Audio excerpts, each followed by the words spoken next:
So we had these great wins for Democrats last night, directly or indirectly about abortion rights in so many states, overperforming, outperforming the polls. Let's talk about the reaction from the MAGA right. First and foremost, you might not know it from looking at Trump's statements over the last 12 to 24 hours. Trump endorsed the guy that got crushed in Kentucky. Trump endorsed Daniel Cameron in Kentucky, wherein he just a few days ago put out a troth where he said, wow, Daniel Cameron of Kentucky has made a huge surge now that they see my strong endorsement and the fact that he's not really a McConnell guy. They only try to label him that because he comes from the great state of Kentucky. Anyway, go Daniel, great future for you and your state. You will bring it to new levels of success, and I will help you. A strong endorsement from Donald Trump. Cameron got crushed in a deep red state by the Democrat, Andy Beshear. And if you look at Trump's Troth Central last night, not even mentioning it, not even mentioning that he endorsed Daniel Cameron, not mentioning that Daniel Cameron lost, posting instead only, congratulations to Tate Reeves of Mississippi on your great reelect win for governor. It's like it didn't even happen. Let's look at other reactions from MAGA to last night's Republican disaster. Here is Mark Levin's reaction. Mark Levin's reaction is they need more MAGA, more MAGA. The truth about yesterday's off-year election. Once dark red Virginia has moved blue because immigrants and federal bureaucrats have flooded into Northern Virginia, which has changed the state politically. In Kentucky, Cameron lost not because Trump endorsed him, and as obsessively stupid Trump hater Chris Christie claims, but because he is a Mitch McConnell protege who was not a forceful advocate of conservative principles and Biden's failures. This should be a lesson for Republicans. Rhinos have no winnable message. So Mark Levin is saying this guy wasn't MAGA enough. Sure, Trump endorsed him, but he wasn't MAGA enough to win. That's an idea. I mean, certainly there's no factual basis for that. Here's religious broadcaster David Brody flabbergasted that anyone would support abortion rights. David Brody posting to Twitter or X, quote, here's an absolute disgusting exit poll statistic from last night. Why do all these guys randomly capitalize stuff? I don't know. 24% of so-called white born again or evangelical Christians voted for Ohio's pro-abortion constitutional amendment. It's not just the left, just horrible. This is the reality. This is the realization. It is not just Democrats who believe that abortion should be accessible, safe, and legal.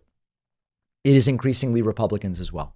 And Republicans who refuse to acknowledge that will continue to lose.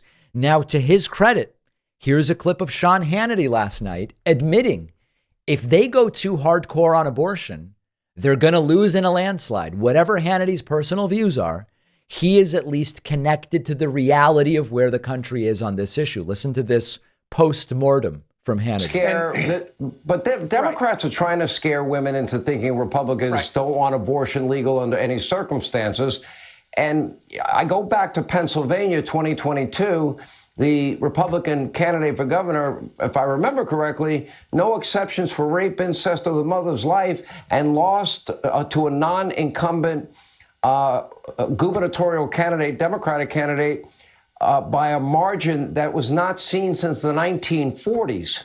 So I have to believe that is an indication that the women in America, suburban moms, want it probably legal and rare and probably earlier than, at the point of viability.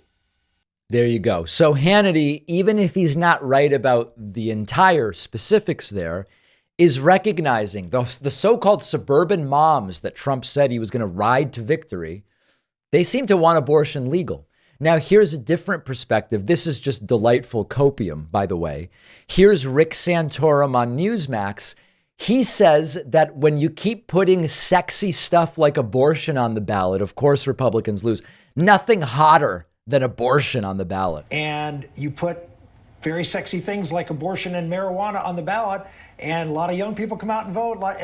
It was a secret sauce for disaster in Ohio. I don't know what they were thinking, but that's why I thank goodness that most of the states in this country don't allow you to put everything on the ballot, because pure democracies are not the way to run a country. There you go. You know, if we just stopped letting people vote on stuff that's important to them, sexy, hot stuff, steamy stuff like abortion, we'd win much more easily. And by the way, this is the same Rick Santorum who used to be a political analyst on CNN. Now he's on Newsmax. So evaluate that as you want.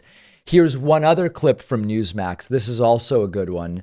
And, you know, I have to say, this is actually a better commentary, where the Newsmax guy, I forget this guy's name, says the Republican Party seems to have a problem winning. And it's like, yes, they do. Here is an accurate analysis. As far as, you know, it does seem like the Republican Party generally has a real problem with winning.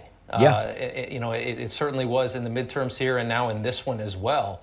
Right. And you wonder, do we have the right people in place to be putting the messaging together to the people that are supposed to be there to get the early vote out, to do these jobs? You wonder about the RNC. Do we have the right people running the show? No. We're not doing something right. I think that's correct. Very obvious. Yes. Yeah, Rob, I think you're right in a lot of places. I would say these state level races, RNC doesn't really play a role in voter turnout. That's run by the team on the ground. And that in Virginia is led by Glenn Youngkin. So this guy, Ken Cuccinelli, is just blaming the local people, saying that it's not so much a broad Republican problem, but this is actually a good commentary. There is a real problem here for Republicans. And lastly, Chris Christie blames Trump. Chris Christie saying that, quote, Trump is political and electoral poison, blaming Trump for at least some of last night's losses.